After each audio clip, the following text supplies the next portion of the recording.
Welcome to this explainer. Today, we're going to time travel through centuries of human progress to understand exactly how today's emerging tech is part of a grand historical continuum.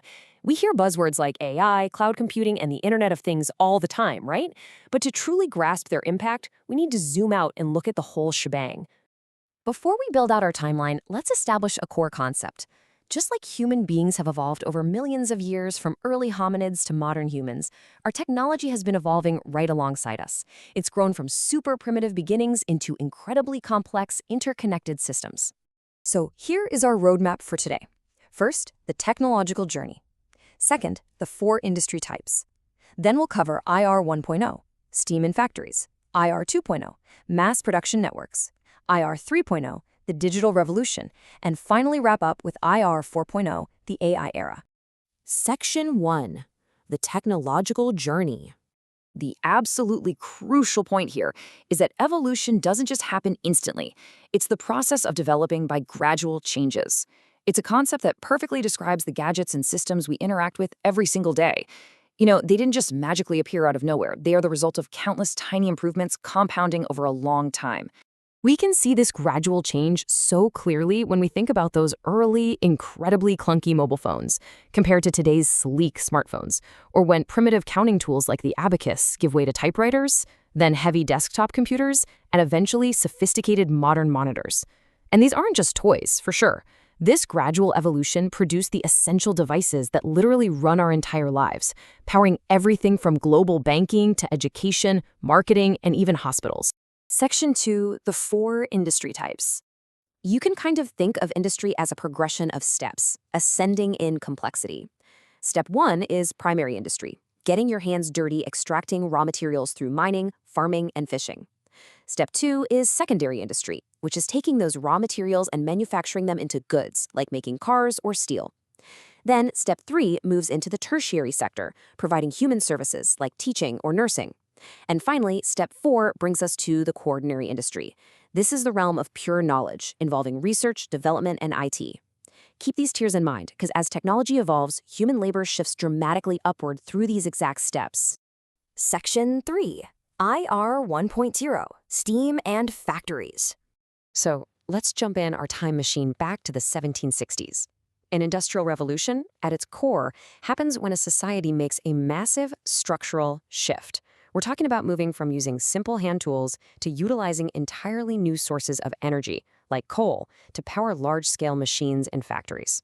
This transition kicked off in England, and it completely changed the fundamental physics of what human labor could actually achieve. But here's the thing. Technology doesn't just change our tools, it changes where and how we live. Pre-IR 1.0, life was centered around small shops, hand production methods, and rural agriculture living. But the rise of machine tools and large factory systems completely disrupted that. It literally forced society to migrate away from the countryside and crowd into big, rapidly growing cities just to find factory work. The defining icon of this era is, without a doubt, the adoption of steam power in the 1800s. The steam locomotive perfectly captures that raw, mechanical energy. By harnessing water and steam, we built machines that made human labor vastly more efficient and productive than muscle and bone could ever possibly be. Section 4, IR 2.0, mass production networks.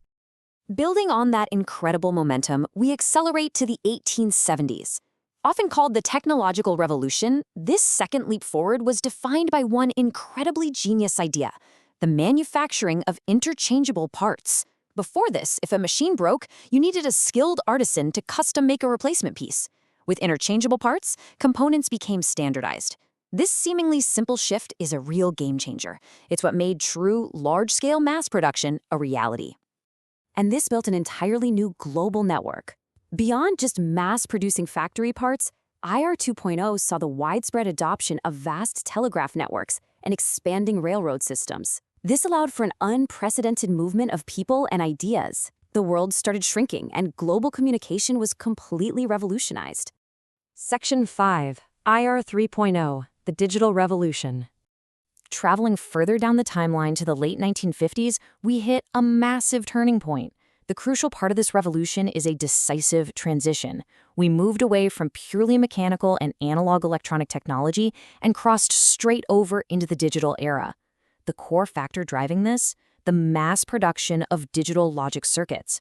That's the invisible microarchitecture that eventually gave us computers, mobile phones, and of course the internet itself.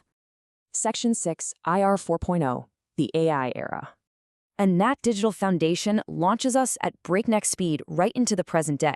Unlike previous revolutions that were driven by one or two major inventions, today's revolution is an interconnected web of emerging breakthroughs. Cloud computing communicates with the Internet of Things, robotics integrates with 3D printing, and virtual reality is powered by big data and blockchain. They all feed into and accelerate one another in this massive, swirling ecosystem of innovation. But the absolute star of the show right now, the central nervous system of IR 4.0, is artificial intelligence. AI is the main element breathing a totally new kind of life into our technology. It's not just a standalone program anymore. It's being implemented natively into our smartphones, it's acting as the brain for autonomous vehicles, and it's driving the logic for automated robots and the advanced Internet of Things. Machines aren't just calculating anymore, you know? They are actually learning. When we step back to view this entire timeline, the accelerating momentum of human problem-solving is breathtaking. From harnessing steam for factories in the 1760s, to networking the world with railroads in the 1870s, transitioning to a digital society in the 1950s, all the way to unleashing artificial intelligence today. Notice something? The gaps between these massive societal shifts are getting shorter and shorter.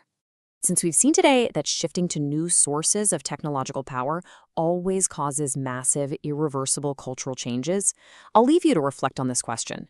If the shift to steam and factories literally forced society to uproot and move into big cities, how is the leap into artificial intelligence fundamentally reshaping your world, your career, and your culture right now? Thanks for joining me on this explainer, and I challenge you to keep an eye out for how this crazy evolution is playing out right in front of you every single day.